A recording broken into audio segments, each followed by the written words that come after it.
May tao na pinaganda po yung kalooban natin. Bigyan naman po natin ng buong slate. 6 na giting councilors.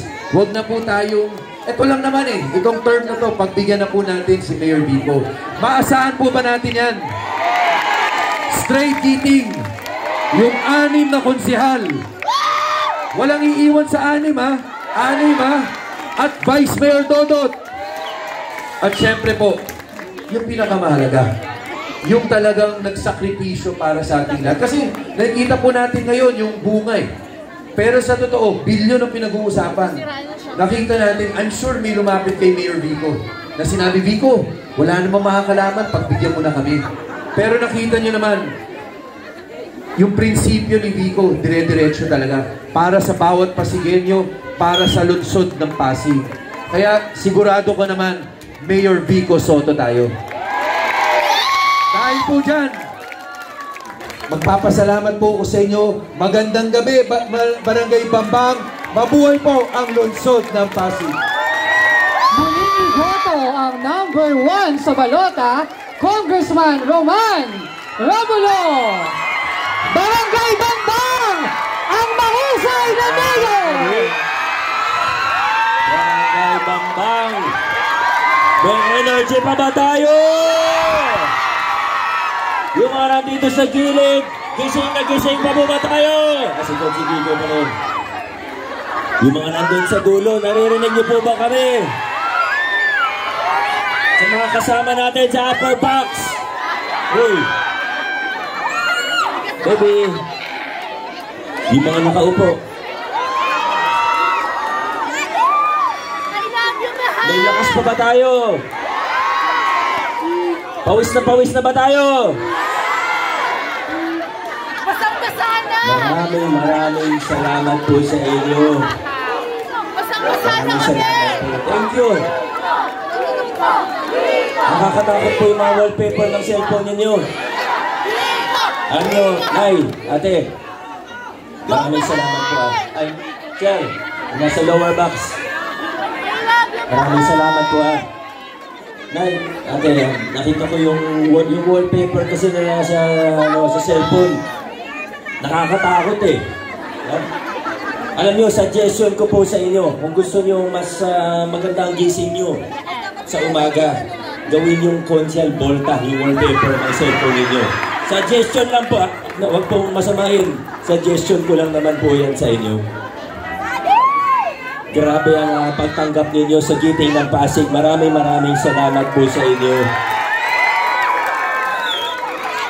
Alam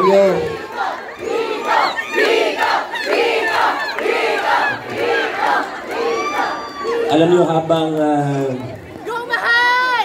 kanina po nakaupo ako, habang pinakikinggan ko sina Vice Dodot, sina Congressman Roman at ang ating mga konsihal, hindi ko po maiwasan na magbalik tanaw ng konti. Naalala ko yung una akong naglakad dito, hindi nga 2016 yun, 2015 po. Naalala niyo po, naultog po sa bakal, sa gate. Baka po yun. Saan niyo po ba yun dito? Nandun pa rin yung bakal na yun. Hindi naman siya nayupi. Po. Talagang hindi po. Maraming salamat. Sana hindi kayo masyado nahihirapan dyan. Okay lang po kayo. Opo. Mamaya po, lalapit po ako sa inyo mamaya. 2015, una po akong naglakad dito. Siguro maalala po ng iba sa inyo. Sa totoo, yung iba sa inyo, namumukaan ko. Hindi po taga-malayong, taga-ibang kalsada na kayo, pero punta pa kayo dito. Noong una po akong naglakad-lakad sa Bambang, ako lang mag-isa nun. Walang mga panahon na wala akong driver nun. Kung saan-saan lang ako pumaparada, naglalakad-lakad po ako. Madalas niyo po akong, si Ate Bibi, alam na yan. Pati yung isa dyan na may birthday. Pati po natin, happy birthday. Nagabambang kasi yun. Hindi ba ang naging sabihin? Ate Helen, happy birthday sa'yo kung nasan ka man. Pero una ako naglakad dito, madalas po akong tinatanong. Pag ng mga tatay, mga manong, lagi akong tinatanong nun, meron kang kamuka. Lagi akong ginagawa. Naalala niyo po, lagi yung tinatanong, meron kang kamukha. Sabi ko, sinong kamukha ko? Si Bossing ba? Sabi ko, hindi. Hindi si Bossing. Siguro si Connie. Hindi. Hindi si Connie. Sino? Kako. Ang kamukha mo, si Volta de los Santos. At mga kaibigan, doon na po ako nasaktan ng tunay. Biro lang, Consi Majo. Alam mo, mula nung mga panahon na yun, talagang fast forward tayo ng konti. 2018 naman, nag-desisyon ako tumakbo para mayor. Aminin ko po sa inyo, siguro narinig nyo naman yung kwento, medyo biglaan yung desisyon. 2 days before deadline ng filing ng COC, yun lang yung final na desisyon ko. At nung una, ayaw ng mga magulang ko, alam niyo po yan. Ayaw ng buong pamilya ko. Pero naramdaman po namin ni Congressman Roman Romulo na 2019 ay na yung tamang panahon para magpakilala ng tunay na pagbabago sa lungsod ng Pasig.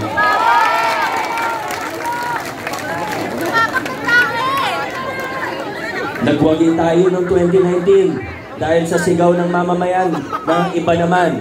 Naalala niyo po yun? Pero nung nanalo, ito yung pinaka-importanting bahagi ng kwento. Dahil nung nagwagi po tayo sa eleksyon, pagkatapos ko, naupo na. Pero siguro natin na yung pagbabagong ipapakilala, ipaglalaban natin, ay hindi mananatiling mababaw lamang na pagbabago. Kasi pwede magkaroon ng pagbabago, pinalitan mo nga yung pangalan ng mayor, pero yung kultura ng politika, ganun pa rin. Posible naman na yung mukha ng politiko nagbago, pero yung kultura at sistema at pag-gobyerno hindi naman nagbago. Ayaw natin yun.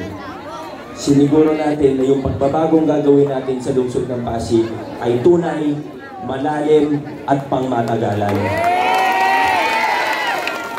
Kanina po, maraming salamat. Ngunit ako po ay nagre-request ng konting katahimikan muna. Dahil parang mauubos na po ang aking boses, napapaus na po ako. Hindi ko po kayo masabayan sa pagsigaw ninyo. Baka mamaya sa kakasigaw ninyo, abutin tayo ng ating gabi dito. Okay lang. Hanggang madaling araw tayo dito. Kailangan din natin magpahinga kahit paano. Pero sa totoo, napakasaya dito sa Bambang. Yung mga tao dito talagang grabe. Grabe, maraming salamat po talaga. Pero balikan natin noong 2019, ito na po, sinimulan natin yung mga pagbabago. Alam niyo, maraming kinuwento yung mga konsyal kanina. Yung mga kinuwento po nila, ito po yung mga tagumpay natin bilang isang lungsod. Nakwento ni Councilor Pau, na kahit bago pa lang yung programa natin sa local senior pension, nag-i-expand na tayo para makasama yung may mga maliliit na SS din po. Narinig niyo naman po yung kwento niya. Narinig niyo po yung kwento ni Councilor Eric na mula 60 beds, yung Children's Hospital, ibig sabihin maliliit na kama kasi pambata. Ngayon, ginagawa na natin, nag-renovate na tayo, 120 bed na po at General Hospital na po siya. Naikwento ni Councilor Simon yung pag-ban natin ng POGO, pagpapalawak ng livelihood at microfinance loan program natin. Naikwento ni Consial Volta yung pag-libre natin sa prangkisa ng mga tricycle at marami pang ibang tulong sa mga maliliit na nagnenegosyo, manggagawa, maging tricycle driver. Kinuwento po ni Councilor Kiko, kinuwento ni Consial Kiko yung tulong para sa 3,000 mahigit pamilya Pasigueño para mapasa kanila ang lupang kinatitirikan ng kanilang mga bahay. More than 3,000 family in less than 3 years ang natulungan po para rito. Si Coach Paul Sinogat, hindi pinalag. Sabihan natin, natalo si Coach Paul noong 2022. Pero nagtrabaho pa rin. Tinayo niya kasama ang LGU natin, kasama ang DILG, ang kauna-unahang CSO Academy sa buong bansa. Si Vice Mayor Dot, nabanggit niya po ang Pag-asa Scholarship Program na bukod sa 25,000 scholars natin, meron pa tayong Pag-asa Scholarship, libreng college education pa sa Arellano, sa PCC. May Pag-asa Scholar ba dito? Ayun, dun sa likod. Marami pa pong iba. Hindi natin isa-isahin yung mga tagumpay po natin.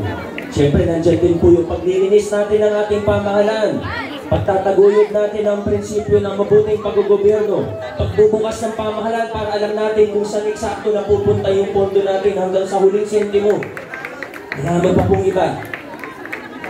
Pero ang lahat ng yan naging posible dahil ang tinaguyod natin ng pagbabago ay yung tunay na pagbabago.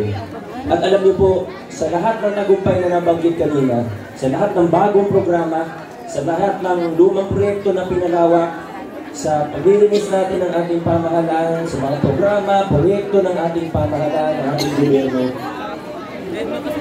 Alam niyo po, para sa akin kung ano ibig sabihin ng success bilang isang mayor, hindi po yung mga programa na yun. Opo, importante yun. Tatrabaho tayo araw-araw para pagandahin ng programa at servisyo ng ating pamahalaan. Pero hindi yun yung pinakamalaking success po sa akin. Para sa akin, ang pinakamalaking tagumpay ko, ang magiging legacy ako bilang inyong mayor, ay kung pagkatapos ng 3 termino, ay sa lungsod ng Pasig at sa ating lokal na pamahalaan, ay mas madali nang maging mabuti at mas mahirap nang maging kurap. Yan po ang pinakatagumpay natin. Hindi lang isang nauumpisahan na natin yan, kundi napakalaki na napagtagumpayan natin. Pero alam nyo, ang pinag-uusapan natin dito, malaki po talaga. Hindi lang milyon, bilyon-bilyon piso po ang pinag-uusapan natin. Siguro narinig nyo na naman ako dati pag kinukwento mo yung mga computation natin, kung magkano yung natitipid natin na dating naibubulsa o dating kung uso pa yung SOP o kickback sa Pasig, kung nasa magkano na po yan ngayon. Kasi dati 20%, 30%, hindi lang naman sa Pasig, yan ang kalakaran. Hindi natin nilalahat, pero alam natin sa maraming lugar, ganyan po. Kung narinig niyo po mag-iento si Mayor Benji Maglalong ng Baguio, kung may Facebook kayo, o sa TikTok, minsan lumalabas, pinakwento niya, umaabot na ng 40%, 50% yung naibubulsa sa ibang proyekto. Nakakaalarma bilang mga Pilipino. Pero tayo sa lungsod ng Pasig, natigil natin yung ganung klaseng kalakaran. Tayo sa lungsod ng Pasig, nagawa natin dahil nagsanib puwersa tayo, dahil nagtulungan tayo, dahil nagkaisa tayo, natalikuran natin yung mga lumang kalakaran na alam natin ay mali. At niyayakap na natin ngayon ang mabuting paggogobyerno na bukas na may pananagutan sa taong bayan. Ay dito na po tayo ngayon, ito na po tayo mga kaibigan.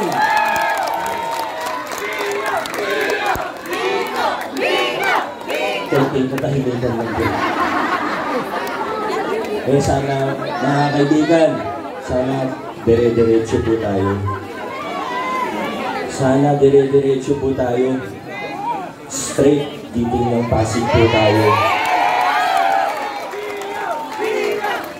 Aminin ko po sa inyo, may mga ibang kandidato na sa totoo kaibigan ko rin. Hindi naman natin sila para siraan. Sa totoo, parang mabait naman.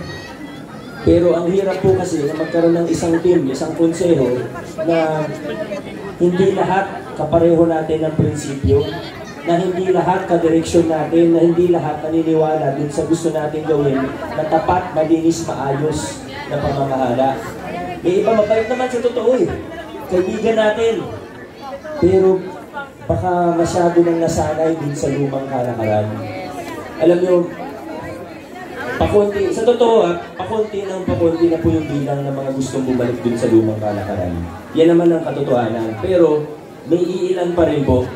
May iilan pa rin pong tao na gusto tayong umatras. Kasi siguro mas nakikinabang sila dun sa lumang kalakaran. Maaaring sila yung nakaupo nun. Maaaring sila yung may porsyento sa mga kontrata. O maaaring sila yung mga kontratista noon. Ba't kilala kayong gano'n?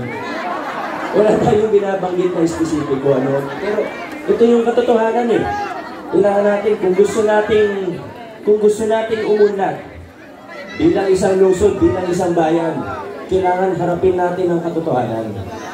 Kailangan harapin natin ang katotohanan Maganda man yan o hindi, harapin natin ang problema, alamin natin ang problema, para malagpasan natin yung mga problema.